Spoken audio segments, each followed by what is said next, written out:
hoop season can wait because it's Chapel Bill time as North Carolina is on to TCU as we wrap up week 1 of the college football season in style. And with that, we are off and running our Labor Day special, a college football countdown. Welcome to our set with men that have years of friendship, coaching experience, playing experience with Bill Belichick, the Patriot way, Teddy Bruschi, the great Nick Saban, Pat McAfee, Desmond Howard. Man, Teddy. Yes, I have sir. none of those. I'm merely keeping this plane running at 35,000 feet. But when you talk about Bill Belichick and when he was hired, it rocks the college football landscape. You don't need to know his Super Bowl resume. He's got the 6 Super Bowl rings. We know that. He was hired by North Carolina in December. He makes his college head coaching debut. Listen to this, guys. Exactly 34 years to the day in which he made his NFL coaching debut. And so, Coach Saban, I want to start with you because, look, you've got more national titles than anybody in college football. He has more Super Bowls than anybody in the NFL. This isn't the NFL anymore. What is he facing now as he becomes a college head coach? Look, Bill's going to be most comfortable on the field. I mean, this field tonight's going to be 53 yards wide and 100 yards deep, just like it is in the NFL. And the football part of it's not going to be any different. And every conversation that I've had with Bill is all about operational type stuff, different in college off the field. Like, how do you manage the game week because players have class?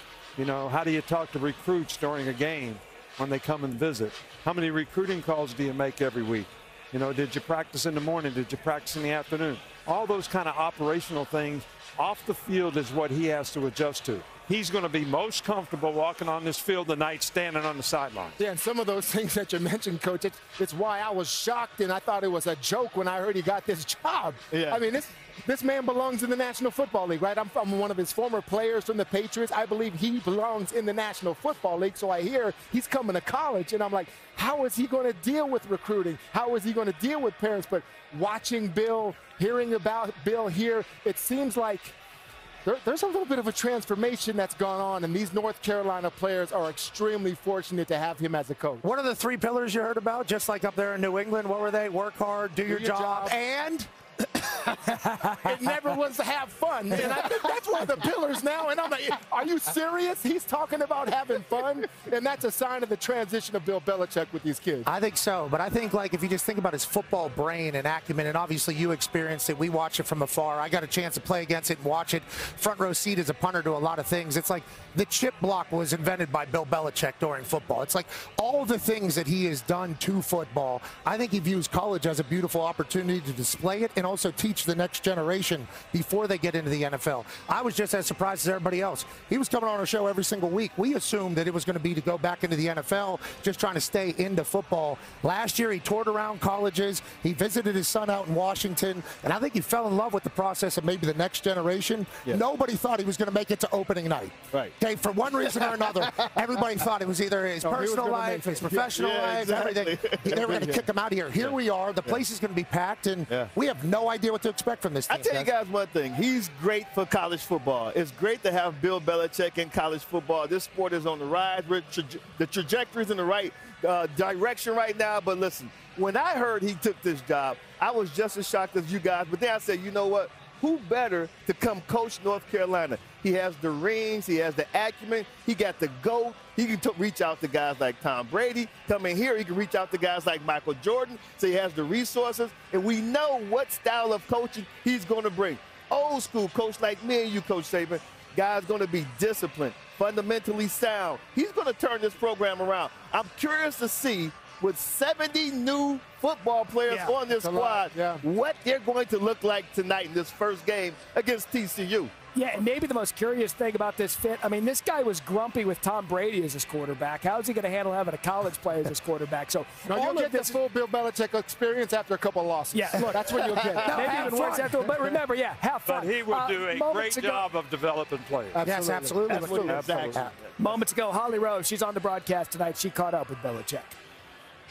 Well, Coach, weird statistic. It is 34 years to the day that you debuted as an NFL head coach, and now you're making your debut as a college football coach. What's going on inside you right now? Excitement, nerves? What does it feel like?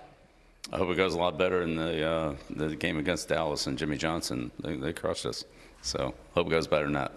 I know that you've got a great motto where you say practice execution becomes game reality. What have you seen this week in practice that you think your kids can execute tonight? Well, hopefully we can do a good job with our fundamentals, ball security, and communication. Tell me about the hoodie. I mean, had to be cut off sleeves, right? Yeah, it's kind of my thing. Thank you, Coach. Have fun tonight. All right, thanks, Holly. Thank Appreciate you. it. Thank you.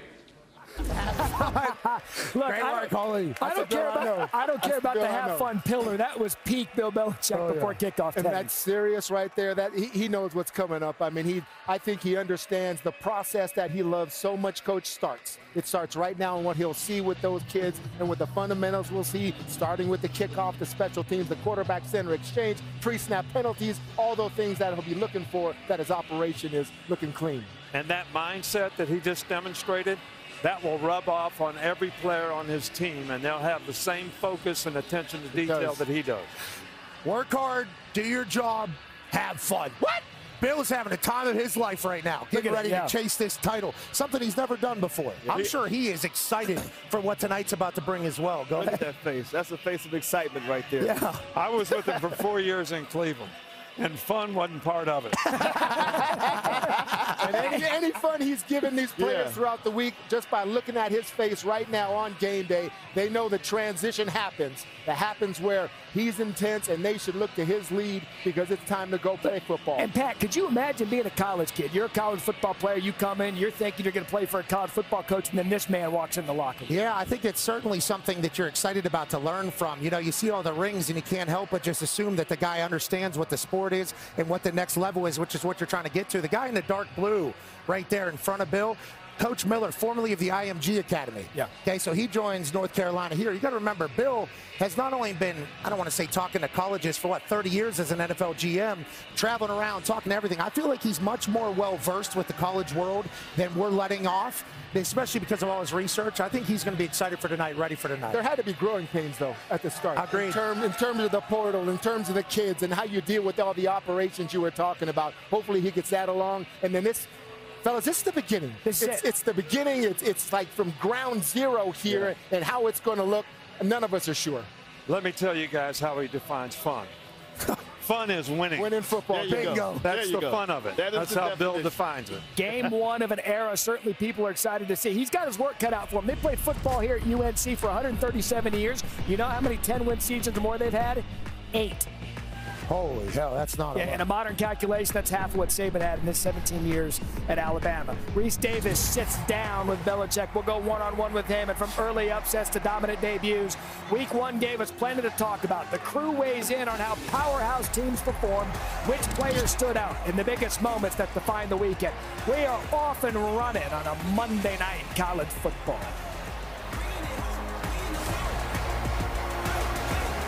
Talk to the TV people. Brewski, that's my guy. He did that 0% of the time when he was an NFL coach. He wanted to come see you guys. Is this game, this puts a cherry on top tonight. Monday Night Football college style. Wrap it up. What's been a remarkable week. I told him I was going to put that on my face, you know. He loves the social media. He's a big influencer now. That's right. Happy to have you back, college football. Give me my first love. Number 1 falls as their horns are down again here in Columbus. I ain't been sleeping on the left is on. My whole vendetta grown. LSU begins to celebrate here in Clemson, South Carolina. I can't wait to get on the plane and head back to Death Valley, baby. Fake! What a call! Number 25, Boise State is dominated. Touchdown! What a catch! Gets straight. Swings a tackle. Stays in bounds. Spins under. Touchdown! Look at me now. We on a whole other level. Thought you'd like a special teams touchdown. Yeah. C.J. Daniels! A tremendous one-handed catch! Bigger than ever, we back. From 63. Oh my goodness. Look out! Oh my! Look out!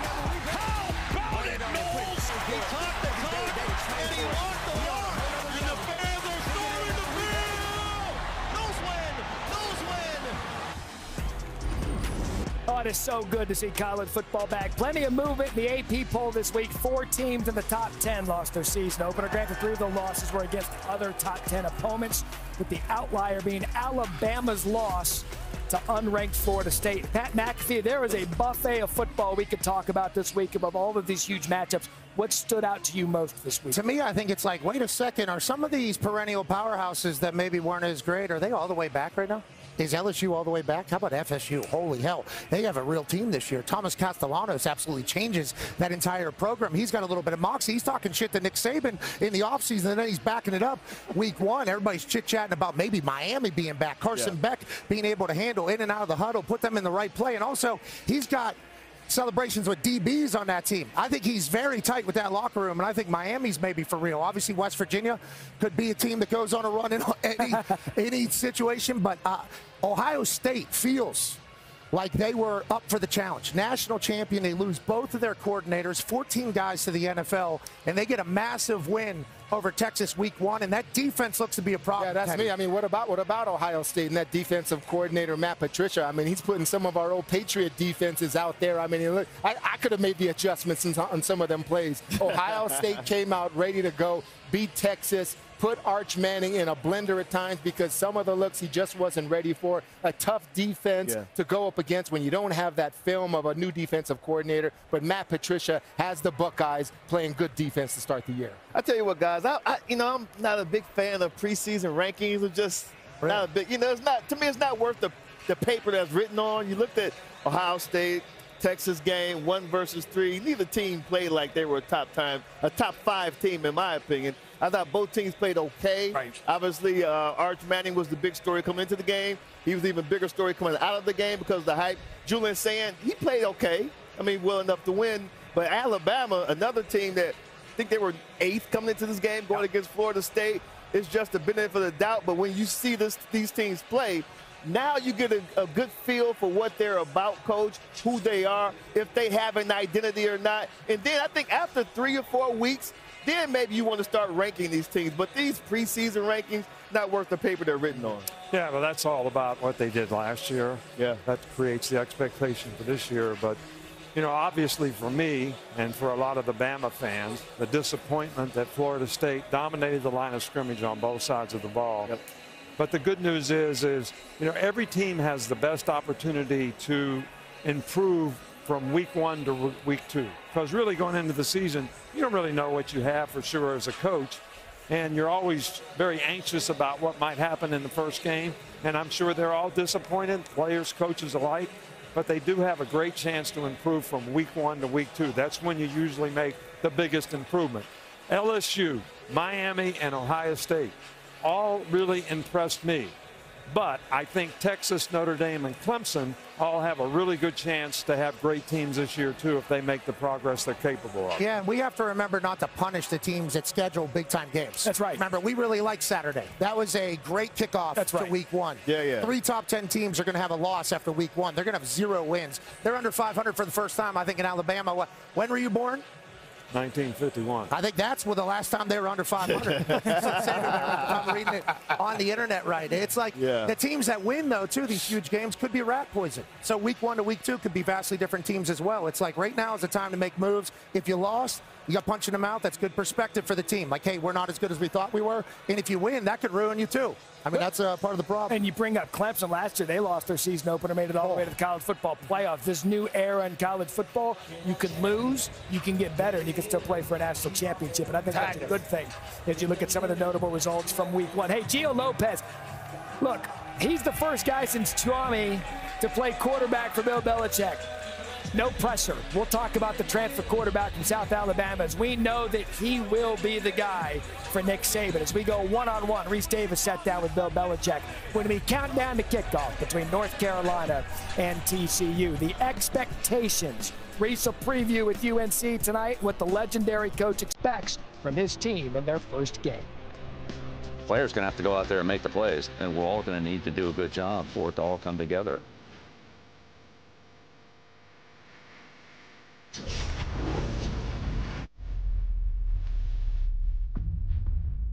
Presented by Google Pixel. Straight from the greatest seat in sports, the Goodyear blimp brings the view. Still, always, forever. It was easily the biggest surprise during college football's long offseason when the most accomplished head coach in NFL history with 6 Super Bowl titles, a surefire first ballot Hall of Famer, decided it was time for a new chapter on campus, a place he's never been.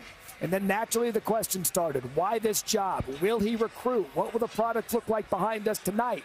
All intriguing to be sure. Reese Davis sat down with Coach Belichick ahead of his highly anticipated season debut.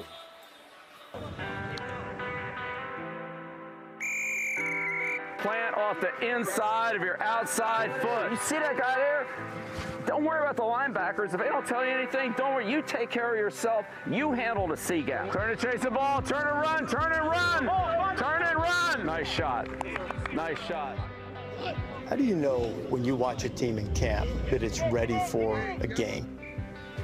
Well, I don't know if you ever think you're really ready. Opening day is always, a tough day. You prepare things the best you can, and then you move forward, whether it's within that game or in succeeding games based on what you see. In the long run, certainly players can improve, and as they develop, they can change their status. So that's an opportunity for everybody that'll always be there. You've got upwards 70 new players here. Many of them came after the spring. Mm-hmm. How would you describe the way you've been able to build the culture you want with so many people that are new working together?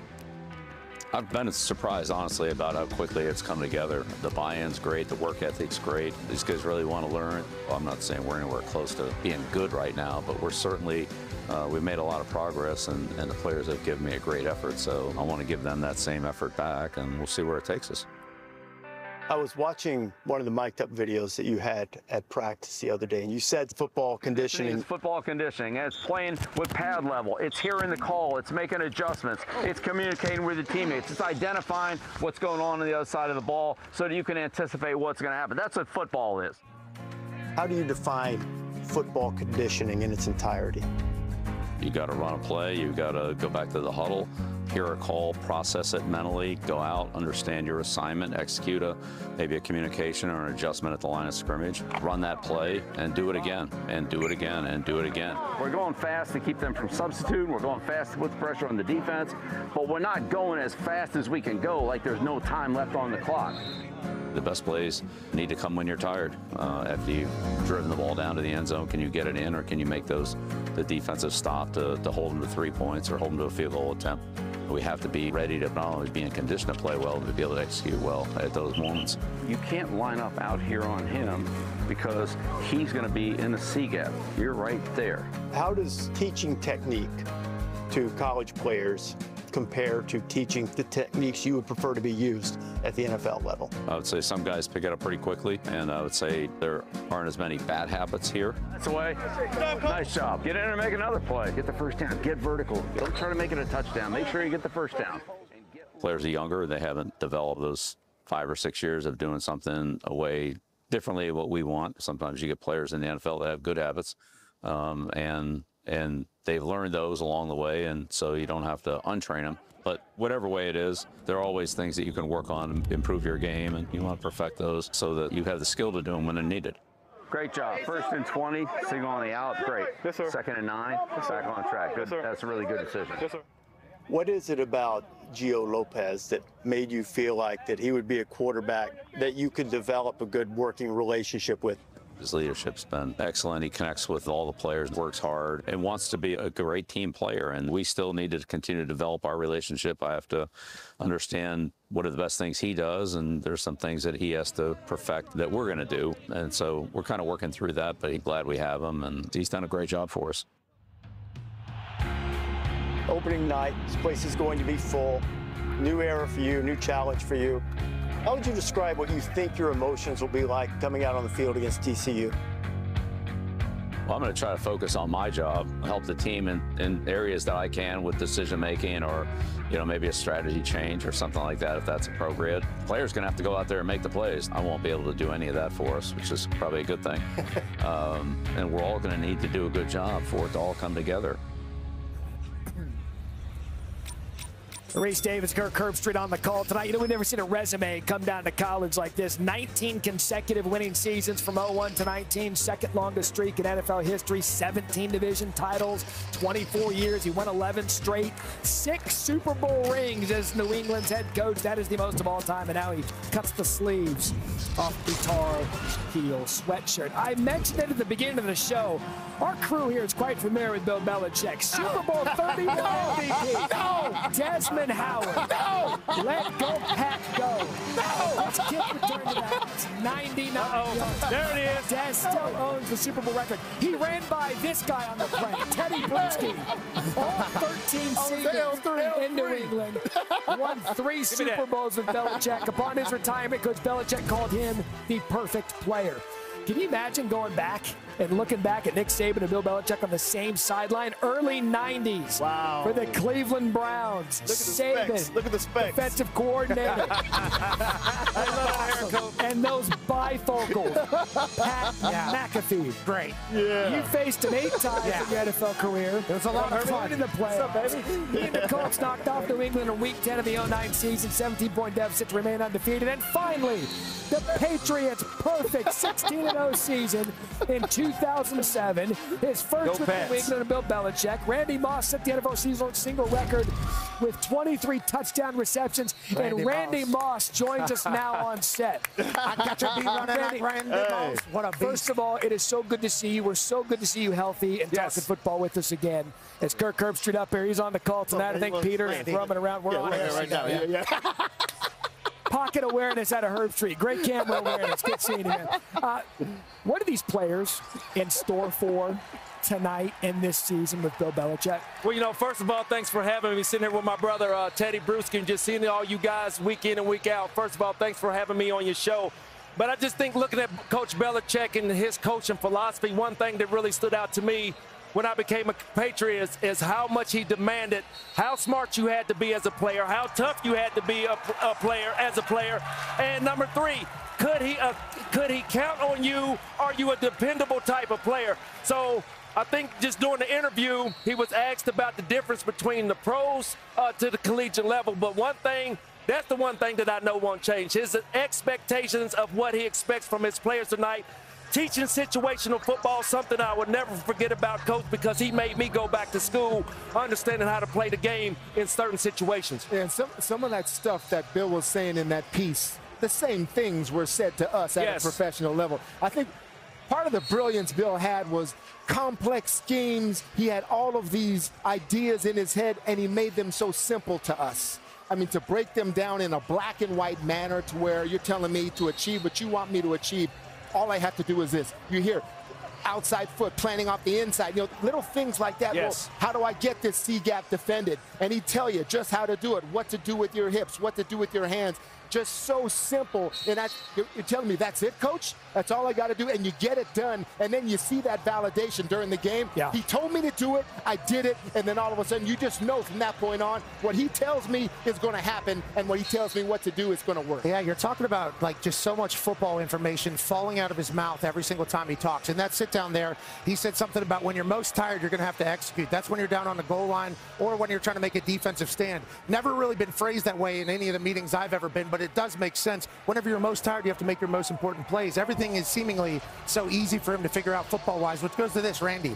I heard a story that when he traded for you in New England, he was pumped, by the way. Everything you said he looks for in a player, you are. You were my favorite player growing up. I absolutely love you, and I'm so happy that you are where you are right now. We are all very, very happy about that. But he told a story about trading for you, and the first day you guys talked ball, you basically told him, like, hey, Coach, you're never going to see that coverage with me. And then you guys went to work. What was it about Bill that maybe is how long he's been around the game or what he knew about the game really exploited everything that you were great at, you think? Well, when you look at the New England Patriots before I came there, the intermediate and the short passing game was a must-see. But one thing you didn't really see was how they were able to stretch the field. Yeah, they had players like Givens, Terry Glenn, to be able to stretch the football field. But Bill was able to give me a two-way and a three-way go because I understood the deep part of the passing game. So you're asking me, what do I expect to see tonight? One thing I expect to see tonight is all three levels of the field, first of all, but him being able to exploit the deep part of the passing field. If TCU gives it to him, I don't care if they're backed up, midfield, red zone, they're going to make sure you cover the back end, and that's what I expect to see tonight. You know, that's a player perspective, and often it's funny to me because we always ask coaches what it was like to coach for Nick Saban, but now I want to ask you what it was like to coach for Coach Belichick. Well, I tell you what, the expectation and the standard was defined for everybody in the organization. You guys knew what he was like as players. I'm telling you what he's like as a coach. He demanded you're committed to being the best. We'd go in at 7. I would sneak out at 2 in the morning like a thief in the night after working all day trying to get ready for things. But his football genius, you know, his football genius relative to situation football. Yes. You know, how he defined fundamentals and how he wanted players to play, how he wanted to build the roster on the team with big people. Right. And he defined the critical factors at every position for us. So the attention to detail was something crazy. I mean, it was unbelievable. But the one thing that that I took from him was we always had the same kind of looking team that you all had in New England. Big, physical people up front, control the line of scrimmage. Right. Because he used to say, there's a place for little people in football, but it's not in front of a big guy. You heard that before? And then he also said, the bigger they are, the harder they hit. Brad, great. Hey, it's great to see you because we used to work out together at FAU and Boca Raton, so it's great to see you healthy and everything. My favorite workout partner. When you got to New England, what was it philosophically that you heard from Bill Belichick that really changed your perspective of how you played the position? When you say he's going to attack all 3 levels of the field, what was his theory? What was his philosophy like? Well, I just think that when you've seen a lot of defenses of coverages in the back end, and I've told this story many times where I come to training camp, I come to OTAs and minicamp, I come to New England in my 10th year. And made Pro Bowls, have all this recognition where I think I've accomplished everything. But one thing about Bill Belichick and how he teaches, he makes you understand if you're not a student of the football game, you're going to fail in his system. So one thing that I was able to do, I was able to go back to school. Tireless nights of just sleeping, just laying the playbook on my chest and just waking up with it on my chest. So let me get back to what I was saying. The situational football that Coach Nick Saban was talking about, I never looked at the game, never approached the game as far as the way he coached it. That's why I know these guys tonight. Yeah. They're young. I asked Coach Belichick before the game, what was one of the biggest things that he was excited about coaching, coming back to or going to college and coaching these young guys? He was like the thirst for knowledge and understanding the football game. So like I said, I'm excited to see what he pours on this field tonight. And guys, we've talked about it, whether or not this new day and age in college football, whether the players are getting developed like they used to. This guy's going to make sure that happens, be it painful or not. That's his entire pitch. Yeah, that's what he's going to do. Look, we can't have you on set the week before the first Sunday countdown, which, by the way, 10 a.m. Eastern ESPN. Yes, y'all better tune in. We on the rocking. I need to know if this is the season premiere of You Got Mossed. Take a look at this from last night. Miami, C.J. Daniels. Oh, my God. Brewski. Is it one? Huh? Does it make it? Well, I'm going to tell you what, guys. Y'all have to tune in next Sunday to see where this catch right here ranks on You Got Mossed. Hey, guys, I appreciate y'all having me on here, man. I can't wait to see what my coach has in store tonight. That's what we call in TV a deep tease. You guys moving the studios to New York. Can't wait to see it 10 a.m. Eastern Sunday NFL Countdown. Randy Moss back, Teddy Bruschi, and the rest of the crew. We are counting down to kickoff. The Tar Heel way. There he is. What will it look like? Coach Belichick getting set to take on TCU. ESPN Bet is the sportsbook for sports fans. Get in on all the rivalries, score daily profit boosts, and get personalized parlays built just for you. New users get $100 in bonus bets when you bet $10. Sign up with code TOUCHDOWN. College football countdown continues. Boy, does Kenan Stadium look perfect tonight. The field, the weather, prime condition for a little Monday Night Football college style. TCU taking on North Carolina. Bill Belichick's debut as the head coach of the Tar Heels. He'll go up against a quarterback in Josh Hoover. Earlier in the program, Desmond said that preseason rankings are garbage. I'll take that and I'll multiply it by star rankings because Josh Hoover, 3-star, coming out of Rockwall Heath and DFW. All he's done has been brilliant in his first season as a starter. Hoover set a program record for passing yards, while ranking 5th in a single season in touchdown responsibility. The only frogs ahead of him, Trevon Boykin, Max Duggan, and the Red Rifle himself, Andy Dalton. And I know, Coach, when you talk about a guy like Josh Hoover and how he works this offense, you find that he's extremely underrated. Well, this guy may be the most underrated quarterback or under-the-radar quarterback in the country. I mean, this guy almost flew for 4,000 yards last year and 27 touchdowns. This guy's a pure passer. He's very athletic. But he can process and get the ball out of his hand quickly and accurately as well as anybody I've seen so far this year. I think we got a tape on him if you want to roll the tape. But good hosting. Just sent to the tape. That was great. Roll the tape. All right, first of all, you know, this shows you the processing right here. All right, you got a cover 2 pattern with the rolled up corner weak side. He's going to read that. It's 3 deep zone. He gets right back to his 5th progression in this read and throws an accurate curl. You know, in this game against Texas Tech, they were down by 21. They just scored. Here's the guy reading cover 7. So he's reading the safety. The safety bites on 2. He knows he's got the corner over the top for the post, so he hits an explosive play for a touchdown. Great reading. All right, here they're going to go to middle of the field coverage. Had enough of cover 7 on the last play. All right, and you're going to see him read the safety, go to the middle of the field, and now he's going to throw the ball over the top, back shoulder, perfect throw, catch and run for another touchdown, brings his team back from 21 down to win against Texas Tech 35-34. This guy can spin it, and he is a really good player. Yeah, and it's the ability, too, to lead your team, Teddy. You talked about earlier with Matt Patricia in the defense of Ohio State against Arch Manning.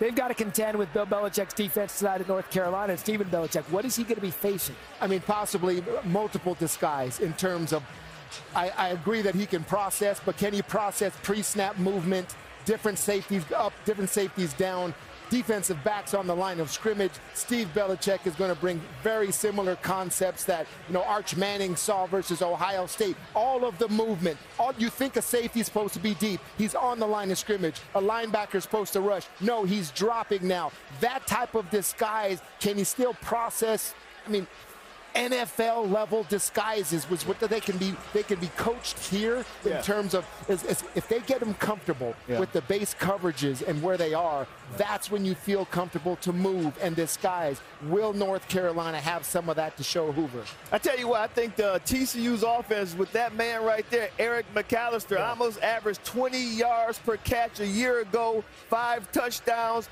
He's a guy who can blow the lid off of the defense, but guys, understand that with the OC, my man Kendall Browse, they're going to try to score fast and often. They're going to try to speed things up because don't forget, when you look at this UNC secondary, they're talented, probably the strongest part of their unit, but these guys have some new faces back there. You have to make sure you can communicate. If they speed up these plays, start going hyperspeed or no huddle, guys aren't going to be able to communicate, and that's when you get one selling over your head for 6 points. So watch the speed of the game as far as TCU's offense and how they try to attack UNC's defense, especially that secondary. UNC's green dot is Andrew Simpson. Okay, he's number 2. He's out of Boise. He is a transfer. He's good friends, I guess, with Thaddeus Dixon, who comes over from Washington with Steve Belichick, number 1. He's a corner. I guess these 2 guys are dogs now. I guess we got some real high-end camaraderie, high-end talent out of them. Kamori Haas, also the Will linebacker, he's from Washington as well, so he's comfortable with the system. It's like there are some guys at different levels who know the defense. Are they going to be comfortable enough to be able to do all the things that Teddy Bruschi is talking about? And I would ask you this, Coach Saban. They always talk about these exotics. You know, like the Baltimore Ravens became very synonymous with exotics. The New England Patriots had people seeing ghosts, literally saying that in the microphones during games. Not a lot of that in college. Is that why, like, Texas and Sarkisian get caught off guard by Matt Patricia? Or how normal is that for people to show and do different things at the college level? Well, I think if you can make the quarterback process after he gets the ball, not necessarily just pre-snap, and the defense can change after the ball gets snapped, especially when you're a gun, because you got to look at the ball to catch it if you're a quarterback. So that's a tough thing. But what the hardest thing for me to imagine here is Bill brought Steven to our little kids camp when I was a coach at Michigan State when he was 10 years old. And now he's a defensive coordinator out here in this big game tonight. It's just hard for me to imagine. Boy, life comes at you fast. It is fun. Look, the Bill Belichick way maybe not give you too much information because of that, Pete Thamel. There's NFL scouts here to keep an eye on a couple of things. What is that? Amid all the A-list celebrities here on the sideline, there are 14 NFL teams and more than 20 NFL scouts. Part of the reason there's so many here is Bill Belichick has been really restrictive to NFL scouts, and the games have continued on the sideline tonight, guys. This is the roster, the two deep, that UNC has given. As you can see, there are no names on the two deep. So the scouts, are a lot of them are walking around tonight with big smiles on their faces as they're trying to decode who to look at. I've been told, guys, there are really only two UNC players who are likely to be drafted this year. Pat just mentioned Thaddeus Dixon, the corner who came over from Washington. He's one of them. And the other is an incumbent corner named Marcus Allen. Dixon may be considered a fringe top 100 prospect, but if Bill Belichick wants to build UNC into the 33rd team, as he stated, they have a long way to go from a pure talent perspective. Pete, thank you so much. By the way, the pocket awareness by Thamel there. Unbelievable. I thought he was done. Yeah, it was week one done for Pete Thamel, I thought. That could have gone poorly. No one's shocked that Belichick's keeping things under his hoodie. We'll find out in about 22 minutes. Can't hide anymore.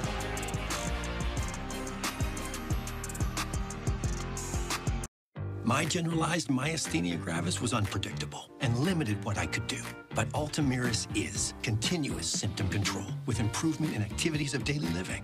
It is reduced muscle weakness, and Ultomiris is the only long-acting GMG treatment with the freedom of just 6 to 7 infusions per year. For a predictable routine I can count on. Ultomiris may lower your ability to fight infections, increasing your chance of serious meningococcal and other infections which may become life-threatening or fatal. Complete or update meningococcal vaccines at least 2 weeks before you start. If treatment is urgent, you should receive antibiotics with your vaccines. Don't start if you have a meningococcal infection.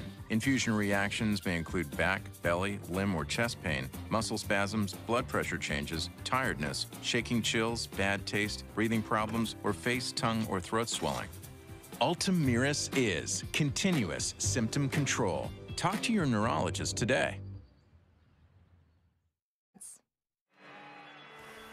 You want to know what effect Bill Belichick is having on this Tar Heel community in Chapel Hill? You bring back some of the greatest of all time that have played in any sports. Michael Jordan and Lawrence Taylor are in attendance tonight. Those two, you could argue, well, not argue Michael Jordan. Lawrence Taylor, maybe the fiercest pass rusher in NFL history. They are here tonight in their Tar Heel debut to see their new head coach. One of the question marks coming into this game, center Crystal Kelly.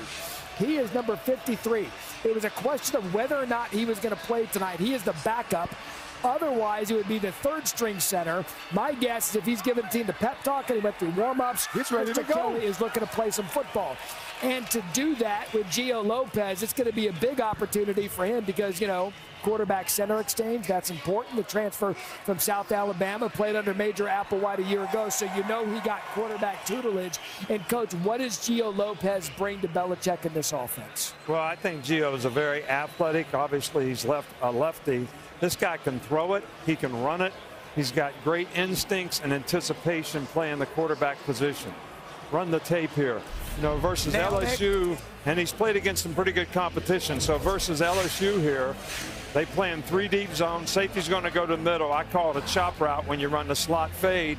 And he instinctively right now picks it up, makes a great throw, has great anticipation on the throw, gets it in there. I mean, this is dropping it in there really nicely. Wow, really good job. Yeah. All right, then they go to single coverage here. You're going to see the safety go to the middle of the field. He sees the safety go to the middle of the field. He's getting right on the X right now, which is a split end. All right, this is a great throw. The receiver does a really good job of buying grass for him there, but he makes a great throw. Here's a read on the RPO. All right, they're going to bring a guy in motion. He's reading this linebacker right here. If that guy stays in the box and goes downhill on the running play, he's throwing the RPO slant. Does it perfectly on great timing with good anticipation.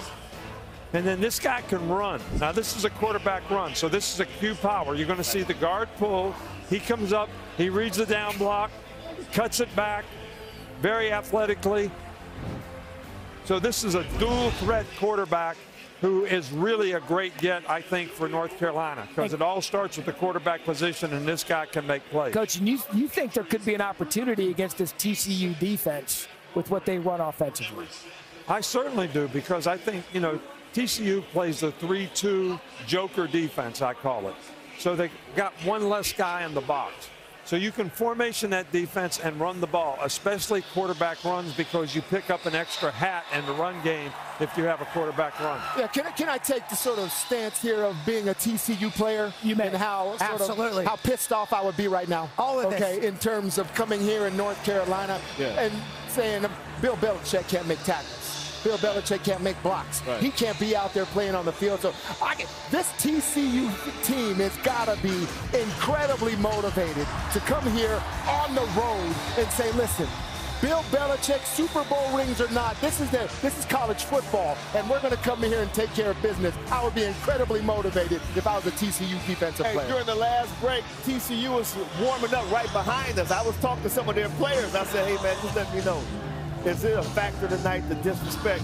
He said 100%. Yeah. No one's talking about us. Yeah. Everything is about Bill Belichick. They act like we didn't go 9-4 a year ago and bring back 16 starters.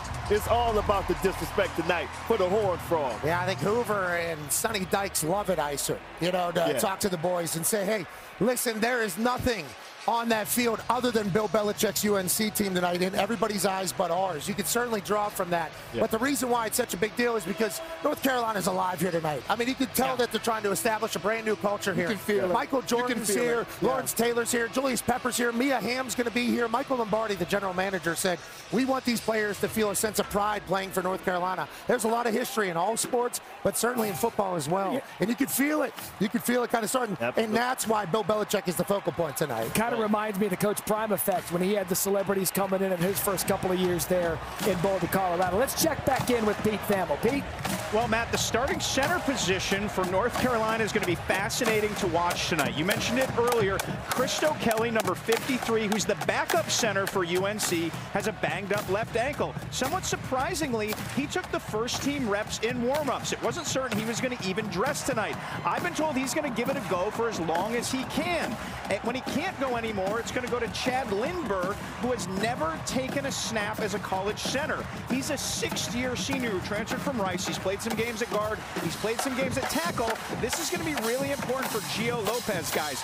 In his career, he has taken 6 snaps under center. The other 639 have come in the shotgun. If UNC struggles with shotgun snaps, it could really hurt what they're trying to do on offense. So keep a close eye on that center spot.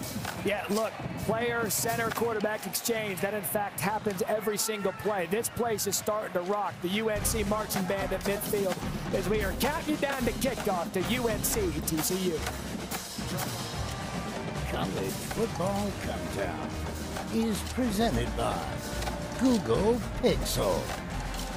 One of the greatest feelings. We're going to have the whole college football watching. Is that something you dream of as a kid? Anticipating everything to come, I'm anxious for it. Is everybody going to be watching us? Time to show prove what we got. Anticipation-wise, I mean, it's exciting. Just excited about the first game of the season, you know, playing our best brand of football and just being us. There's going to be a lot of talk about this football game. Big game on the road against a quality football team. Fans are excited about it. Our players are excited about it. We're looking forward to it. I feel the anticipation every day. Coach Belichick's first game in college. It's going to be a real big game. We're excited to get started. It's the opening game. Everybody always wants to get off to a good start, but make the most of it, and we'll just see where that takes us. It'll take you to kickoff coming up here on ESPN. It is that time to make the picks for tonight's game. Yeah. Desmond, I'll start with you. North Carolina and TCU. Listen, Bill Belichick is the reason we're all here tonight. This is going to be a big game for UNC, but the disrespect factor is going to be huge. Talk to TCU players. They want to upset his debut at home tonight. I'm going with the Horned Frogs. The reason why, yeah. I forgot. Yeah, it's a weird. That's my guy. That's my guy. He's trying to start a culture here. I think it gets off to a good start here. I'm going North Carolina. Well, you know, I really respect TCU's program, their team. Sonny Dykes has done a really good job. They got 16 starters back. But I cannot go against my friend who I'm going to be rooting for tonight. I'm picking North Carolina. Yeah, it's TCU has all the motivation in the world. I mean, we've made a big deal out of Bill Belichick's debut for the last month, basically coming to ESPN. We're going to be there live for Bill Belichick. TCU has a very veteran team. Sonny Dykes has seen the heights of college football. He has a lot to draw from. And with that being said, Michael Lombardi also has a bunch of Super Bowl rings and team-building stuff, accolades. Bill Belichick can build a team quickly. He's got guys that he likes and he can mold in front of this crowd, building a new culture. And because I'm friends with the head coach and the GM, give me North Carolina to win here at home. And I hope so. Because it could go two different ways, I think we all think. Because we have no idea, 70 new players. But it could go great if he gets his guys in there, like what FSU was able to do. The unknown is what makes this intriguing. And Dez is the only one that went by way of disrespect. As we count it down to kickoff. Now time for the national anthem here at Kenan Stadium. Appreciate it.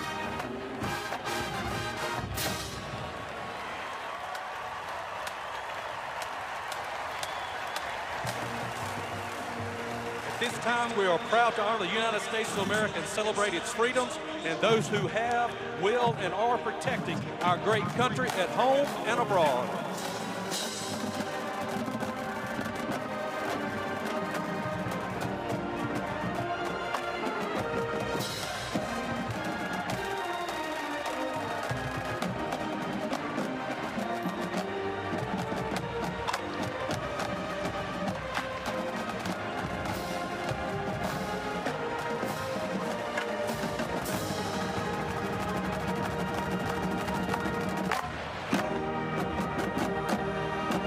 Colors today are presented by the UNC Navy ROTC Color Guard. Please stand and proudly sing our national anthem.